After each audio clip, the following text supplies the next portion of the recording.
To keep you informed, Listín Diario, the newspaper of Dominicans, presents the most important news of the day. Cover news for Friday, February 14th, 2025.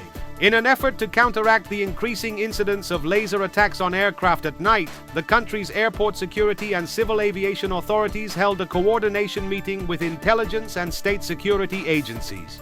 The K9 units, K9 of the National Directorate of Drug Control, DNCD, since their creation, have been decisive in the success of interdiction operations against illicit trafficking of narcotic substances in airports, ports, borders, and throughout the national territory. The Dominican Republic registers several support projects with funds from the United States Agency for International Development, USAID, including one for reform of the electrical sector for more than $10.8 million as part of 81 programs of execution established in stages according to data from the National System of International Cooperation for Development. After the approval by the Council of Aldermen with a majority of the Perimesta party in the mayor's office of the National District of a project to modify the use of land around the Quisqueya Stadium, the representative of the Fuerza del Pueblo party, Neris Martinez, opposed this initiative, claiming that the area is a state heritage.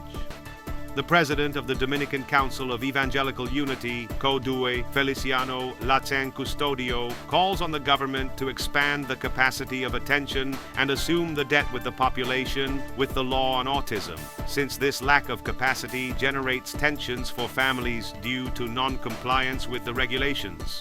The chip and the barcodes that will store the data in the new digital identity and electoral card, better known as the QR code, will be secured to avoid any type of fraudulent action.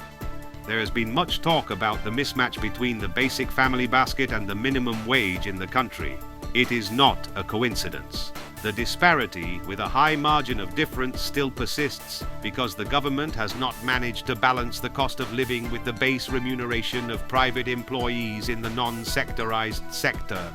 The director of the Santo Domingo Water and Sewer Corporation, Felipe Subervi, has responded to complaints from residents of the San Carlos sector about problems in several of its streets where material has been removed to solve problems with the sanitary networks. For Listín Diario, voiceover and translation by Danny Leon.